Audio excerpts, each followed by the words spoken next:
Assalamualaikum warahmatullahi wabarakatuh. Selamat sore, salam sejahtera untuk kita semua. Oke, selamat datang di podcast Klinik Harum Medika, solusi sehat keluarga Anda. Nah, teman-teman semua, pada episode kali ini kita akan membahas tentang mitos dan fakta tentang seputar penyakit diabetes mellitus atau yang biasa disebut dengan kencing manis kalau misalnya masyarakat awam bilang ya.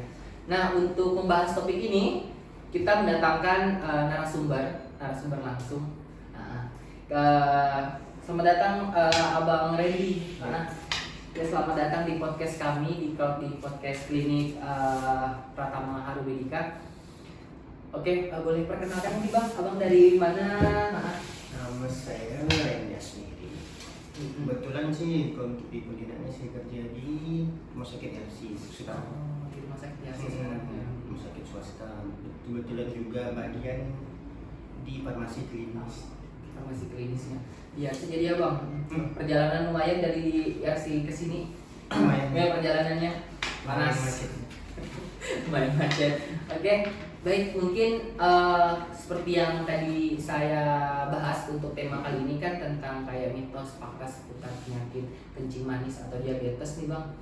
Mungkin bisa dikasih tahu nggak ke teman-teman, mungkin ada tipe diabetes nih kan ada banyak nih, ya Bang. Ada tipe 1 sama tipe 2. Nah, mungkin bisa dikasih tahu ke teman-teman mungkin perbedaan antara diabetes tipe 1 sama 2 itu seperti apa, penanganannya seperti apa gitu.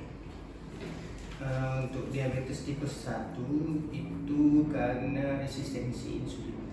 Resistensi insulin. Ya, jadi itu memang penyakit bawaan dari gen. Kalau untuk yang diabetes tipe 2 itu dari gaya hidupnya, dari makanan bisa, dari minuman, sering minum minuman yang manis, terus jarang olahraga juga. Jadi untuk tipe diabetes ini ada tipe 1, tipe 2. Ya. Nah, untuk tipe 1 ini lebih ke gen bawaan gitu ya, bawaan. dari mungkin dari orang tuanya, bawaan dari orang tuanya segala macam. Kalau untuk tipe 2-nya lebih ke gaya hidup tadi. Iya, kayak gitu. Oke, teman-teman nih, untuk misalnya jaga hidup, pola hidupnya dijaga untuk makanan, konsumsi manis-manisnya atau junk foodnya kali kan ya. Nah, sekarang kan lebih kayak populer untuk junk food seperti kayak burger, burger yang disebut di jalan, terus spaghetti, terus kayak misalnya minuman yang manis-manis kayak cappuccino atau di jalan tuh kan. Kita bisa dikurangin.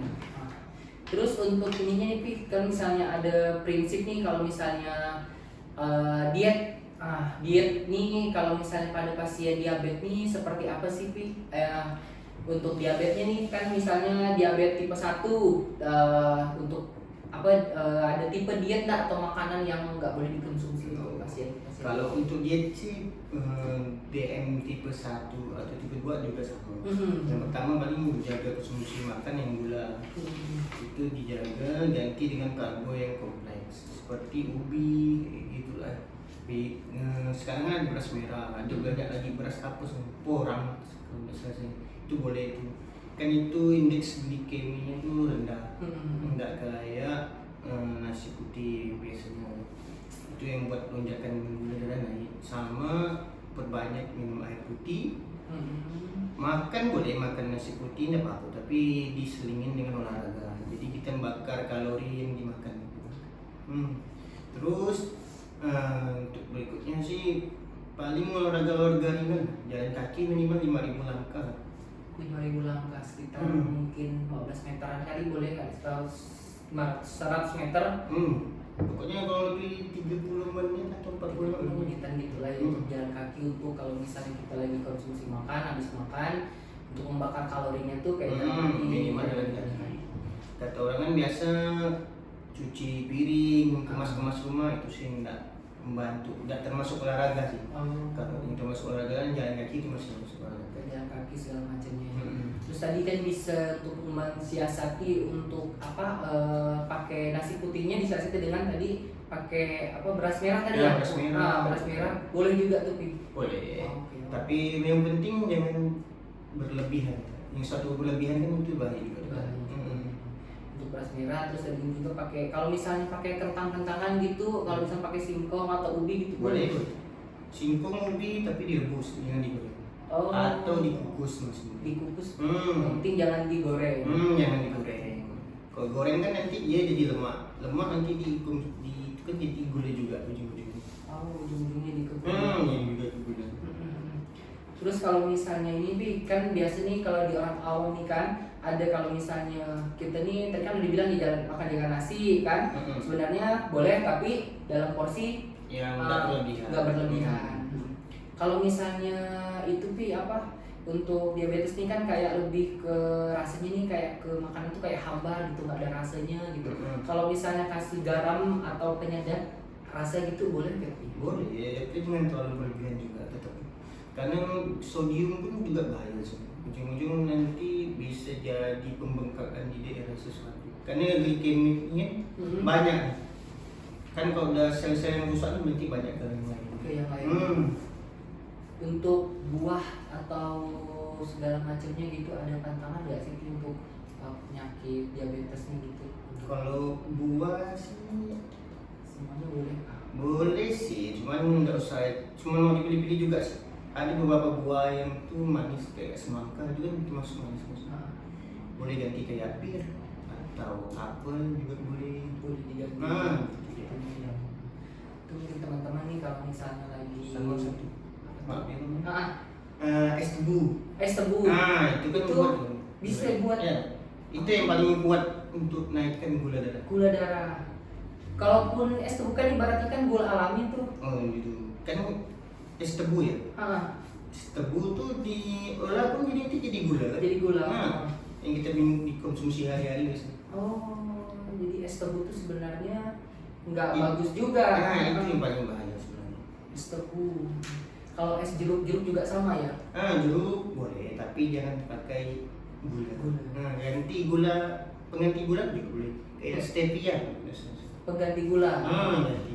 Tapi pun tidak boleh berlebihan juga. Kalau misalnya sekarang kan ada jual nih kayak pengganti gula nih kayak apa? Tropical Lansing ya. Itu yang gula alami itu gimana sih Pi? Kalau boleh nggak kalau misalnya pakai pengganti gula seperti itu? Itu tuh ada beberapa berita juga bilang katanya nggak usah berlebihan juga. Tetap yang paling bagus sih katanya gula yang dari stevia. Stevia. Kalau tropicana tuh kurang tahu sih kandungannya apa ya. Setahu saya sih masih yang bagus tetap yang stevia. Stevia tuh lebih ke gula. Iya gula alami juga, tapi tidak terlalu meningkatkan indeks glikemik tertentu. Oh, masuk gula tapi maksudnya gula yang alami. Alami dan nggak ngalami beberapa olahan. Langsung gitu jadi. Terus nih kalau misalnya sekarang nih kan banyak nih Pi, untuk remaja nih anak-anak kecil nih udah banyak kayak udah terkena kayak diabetes padahal umurnya masih 5 tahun atau 10 tahun gitu kan. Nah, menurut abang ini sebagai ibaratnya kan udah punya anak nih. Sebagai orang tua kan mungkin bisa ngasih tahu ke teman-teman nih kalau misalnya anak jajannya seperti apa sih? Tanggapan abang sebagai orang tua ini seperti apa sih kalau misalnya? Yang pertama jangan kasih anak jajan berlebihan. Karena kayak anak saya ini, dia pandai jajan sendiri di toko. Beli minuman yang nggak bisa kita pantau, contoh kayak milk kita kan itu kuat gulanya ya, biarpun permen ataupun susu. Apalagi yang sekarang yang paling banyak anak kecil minum pororo. Pororo yang ini ya. Itu lebih tinggi lagi. Mungkin penyebabnya dari situ ya. Dari mungkin orang tua jaga jangan makan junk food kayak gitu untuk ngasih ke anaknya, kasihlah makanan yang dimasak di rumah. Jadi itu udah termasuk tadi yang dibilang di awal itu masuk di PDM 2 ya, karena gaya hidup dari orang. Jadi lebih ke untuk jaga pola anaknya, untuk konsumsi makannya seperti apa, mungkin beli jajan di luar dikontrol, jangan beli makan yang aneh-aneh seperti itu. Terus untuk pengobatan DM ini kira-kira diabetes ini bisa sembuh nggak sih untuk orang-orang yang kena diabetes? Kalau diabetes ini termasuk penyakit degeneratif. Diabetes jadi itu penyakit apa lagi? Pokoknya yang lintas dua itu ya. PRB itu jadi itu konsumsi obat itu seumur hidup.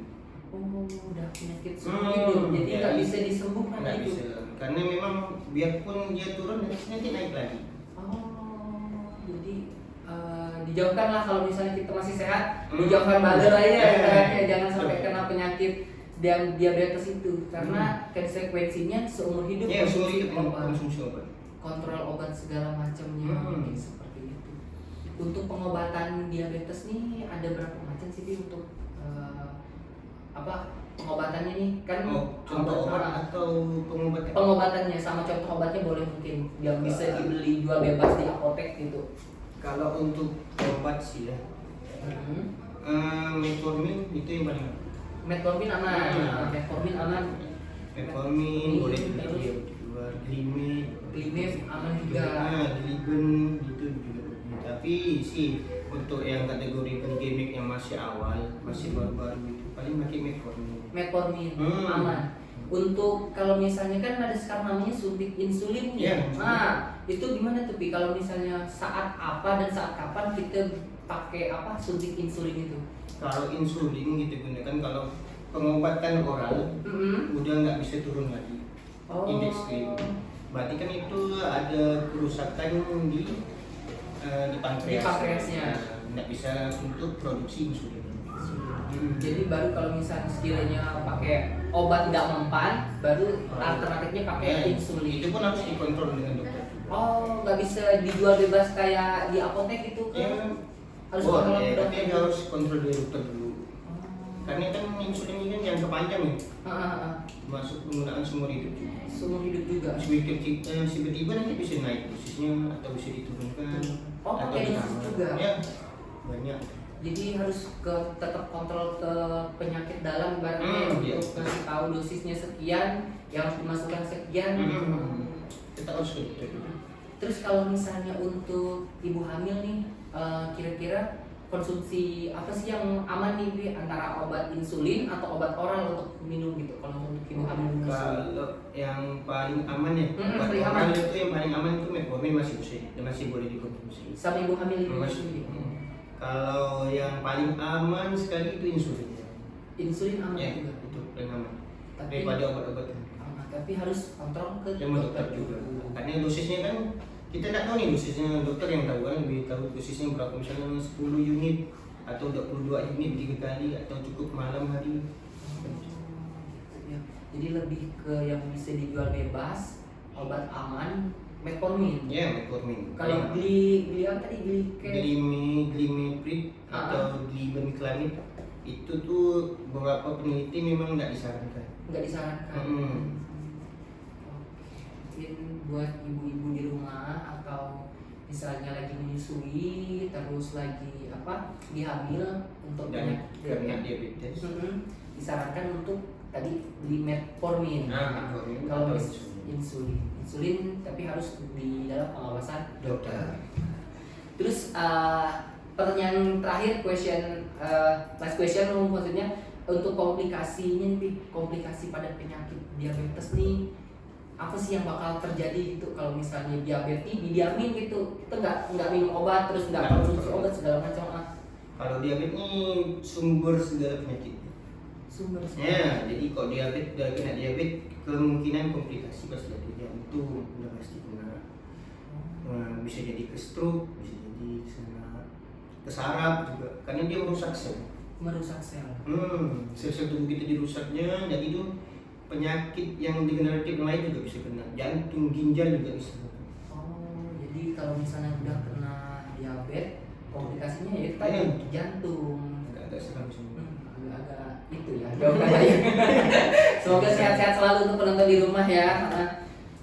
Terus kalau misalnya udah luka nih gimana kalau misalnya? Kan katanya kalau udah kena luka tuh susah sembuhnya katanya gitu. Penanganan luka diabetes sih. Itu sih ada sih memang obatnya. Kita bersihkan pakai NaCl. Nggak bisa. Cuman ada lagi tambahan kayak perban khusus untuk luka diabetes. Terus ada salepnya juga. Cuman saya agak lupa sih nama salepnya. Tapi biasa kalau salep atau obat luka gitu dijual bebas di apotek nggak sih? Kalau itu iya dijual bebas. Dijual bebas tanpa resep dokter gitu. Kalau masih boleh. Bisa dijual bebas. Kalau untuk salep sama untuk saringan yang untuk nutup luka masih boleh. Oh iya, kayak sejenis kutisel gitu ya. Kutisel, ya betul. Kutisel. Kutisel di klinik kita juga ada, di apotek kita juga ada tersedia untuk Kutisel, metformin. Nah, teman-teman di rumah lagi cari obat diabetes, di klinik kita, di apotek kita juga tersedia untuk metformin tadi yang disebutkan, sama insulin juga ada, terus Kutisel untuk pembalut luka juga ada. Oke Pi, mungkin obrolan singkatnya sampai di sini dulu. Nanti kita ketemu lagi di episode selanjutnya mengenai pembahasan yang akan kita bahas nanti selanjutnya. Oke, mungkin dari saya Ilham Syah Gayos di sini cukup sekian, terima kasih.